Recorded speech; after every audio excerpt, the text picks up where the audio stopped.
ಹಲವು ದಿನಗಳಿಂದ ಬ್ರಹ್ಮಾಂಡ ಗುರುಜಿಗಳು ಹೇಳ್ತಾ ಇರುವಂತ ಕೆಲವೊಂದಿಷ್ಟು ಹೇಳಿಕೆಗಳು ಜನರು ಕಿಡಿಕಾರೋದಕ್ಕೆ ಕಾರಣವಾಗಿತ್ತು. ಇದರ ಮಧ್ಯೆ ಈಗ ಹಾಸನಾಂಬೆ ದರ್ಶನದ ಕುರಿತು ಕೂಡ ತಮ್ಮ ನಾಲಿಗೆಯನ್ನ ಹರಿಬಿಟ್ಟು ಭಕ್ತರ ಕೆಂಗಣ್ಣಿಗೆ ಗುರಿಯಾಗಿದ್ದಾರೆ ಬ್ರಹ್ಮಾಂಡ ಗುರುಗಳು. ಏನು ಈ ವರ್ಷವೇ ಹಾಸನಾಂಬೆಯ ಕೊನೆ ವರ್ಷವಾಗುತ್ತೆ, ಮುಂದಿನ ವರ್ಷದಿಂದ ಅಮ್ಮನವರ ಸಾನ್ನಿಧ್ಯವೇ ಇರೋದಿಲ್ಲ ಅಂತ ಹೇಳಿದ್ದಾರೆ. ಮುಂದಿನ ವರ್ಷದಿಂದ ದೇವಿ ದರ್ಶನಕ್ಕೆ ಅಡಚಣೆ ಆಗುವಂತಹ ಸಾಧ್ಯತೆಗಳಿವೆ. 2025ರಿಂದ 2032ರ ವೇಳೆಗೆ ಘಟಪ್ರಭಾ ಪರಿವರ್ತನೆ ಆಗತ್ತೆ ಅಂತ ಹೇಳಿ ಕೂಡ ಭವಿಷ್ಯವನ್ನ ನುಡಿದಿದ್ದಾರೆ. ಈ ರೀತಿಯಾಗಿ ಹಿಂದೆ ಕೂಡ ಕೆಲವೊಂದಿಷ್ಟು ವಿವಾದಾತ್ಮಕ ಹೇಳಿಕೆಗಳನ್ನ ನೀಡಿ ಚರ್ಚೆಗೆ ಕಾರಣವಾಗಿದ್ರು. ಈಗ ಮತ್ತೊಮ್ಮೆ ಈ ರೀತಿಯಾಗಿ ಹೇಳಿಕೆಯನ್ನ ನೀಡುವ ಮೂಲಕ ಮತ್ತೆ ಕೆಂಗಣ್ಣಿಗೆ ಗುರಿಯಾಗಿದ್ದಾರೆ. ವರ್ಷದಿಂದ ಅಮ್ಮನವರು ಇದೇ ಕೊನೆ ವರ್ಷ. ನೆಕ್ಸ್ಟ್ ವರ್ಷದಿಂದ ಅಮ್ಮನವರ ಸಾನ್ನಿಧ್ಯ ಇರಲ್ಲ. ಯಾಕೆಂದ್ರೆ ಹಾಸನ ಮತ್ತೆ ತೆಗಿತಾರೋ ಇಲ್ವೋ, ತೆಗೆಯೋ ಅವಕಾಶ ಬರುತ್ತೋ ಇಲ್ವೋ ಅನ್ನೋ ಮಟ್ಟಿಗೆ ಸಿದ್ದೇಶ್ವರನ ಕೃಪಾಶೀರ್ವಾದ.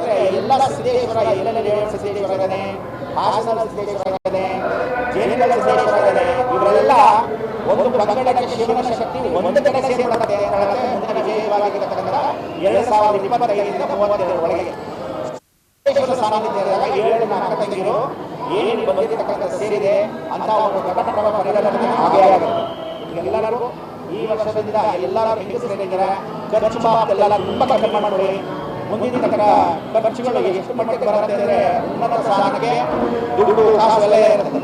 ಮಾಧ್ಯಮಗಳು ಎಲ್ಲಿವರೆಗೂ ಒಳ್ಳೆಯದಿತ್ತೋ ಮಾಧ್ಯಮಗಳಲ್ಲೂ ಅಷ್ಟೇ ವಿಶೇಷವಾಗಿರತಕ್ಕಂಥ ಬೆಳವಣಿಗೆಗೆ ಬಹಳ ಚೆನ್ನಾಗುತ್ತೆ. ಜಗತ್ತಿನ ವೈಶಿಷ್ಟ್ಯತೆ ಈ ಹಾಸನಾಂಬೆಯನ್ನ ಇಂಥ ಒಂದು ಕೊನೆಯ ಅವಧಿಯಲ್ಲಿ ನಾವು ದರ್ಶನ ಮಾಡಿಕೊಳ್ಳೋಣ, ಸಂತೋಷ ಮಾಡ್ತೀವಿ. ನೆಕ್ಸ್ಟ್ ಅವಕಾಶಗಳು ನಮಗಲ್ಲ, ಯಾವ ಜನಕ್ಕೂ ಹಾಸನಾಂಬೆ ದರ್ಶನ ಆಗುವ ಅವಕಾಶಗಳು ಅಡಚಣೆಗಳು ಎಷ್ಟು ಬರುತ್ತೆ ಅನ್ನೋದು ನೀವೇ ಮುಂದೆ ನೋಡೋದು ಜಗತ್ತಿಸಿದ ಬಂದಿಟ್ಕೊಡೋದು. ಸೊ ಇಂಥ ಒಂದು ಅವಕಾಶದಲ್ಲಿ ಸಪ್ತಮಾತೃಕೆರೆ ನಿರ್ಭಾಷೆಗಳಲ್ಲಿ ಇವತ್ತು ವನ್ಯಕುಲಕ್ಷತ್ರಿಯಾಗಿರ್ತಕ್ಕಂಥ ಏನು ತಿಗಳರ ವಂಶಕ್ಕೆ ಕುಲಗುರುಗಳಾಗಿರ್ತಕ್ಕಂಥ ಬ್ರಹ್ಮಚಾರ್ಯ ತತ್ವ ಆಗಿರ್ತಕ್ಕಂಥ ಸಾಯಿ ಮಂಜುನಾಥ್ ಅವರು ಕೂಡ ಆಗಮಿಸಿದ್ದಾರೆ. ಭಾಳ ವಿಶೇಷವಾಗಿರ್ತಕ್ಕಂಥದ್ದು ಅಂದರೆ ವನ್ಯಕುಲ ಕ್ಷತ್ರಿಯ ಧರ್ಮರಾಯ ಪಾಂಡವರು ವಿಶೇಷವಾಗಿರ್ತಕ್ಕಂಥ ಅವರ ವಂಶಜರು ಅಂತ ಹೇಳುತ್ತೆ.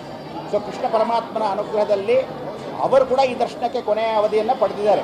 ಸೊ ಇಬ್ಬರು ಬಂದಿರತಕ್ಕಂಥ ಈ ಕ್ಷೇತ್ರಕ್ಕೆ ನೀವೆಲ್ಲರೂ ಮುಂದಿನ ದಿನಗಳಲ್ಲಿ ಅದಕ್ಕೆ ಕರ್ಕೊಂಡ್ಬಂದು ವೈಶಿಷ್ಟ್ಯಪೂರ್ವಕವಾಗಿ ದರ್ಶನವನ್ನು ಮಾಡಿ ಅಮ್ಮನವರಿಗೆ ಈ ಸಲ ಕೊನೆಯದಾಗಿ ಭಾಳ ಸಂತೋಷಮ್ಮ, ಇನ್ನು ಮೇಲೆಲ್ಲ ಲೋಕ ಕಲ್ಯಾಣಾರ್ಥವಾಗಿ ನೋಡಿಕೊಂಡಾಗ ಇನ್ನು ಮುಂದಿನ ಕ್ಷೇತ್ರ ಯಾವ ಪ್ರಸಿದ್ಧಿಯಲ್ಲಿ ನೀನು ಕೂತ್ಕೊಂತೀಯ ಅಂತ ಕೇಳಿದಾಗ ಅವಕಾಶವನ್ನು ಜಗತ್ತಿಗೆ ತೋರಿಸ್ತಕ್ಕಂಥದ್ದು ಸತ್ಯ.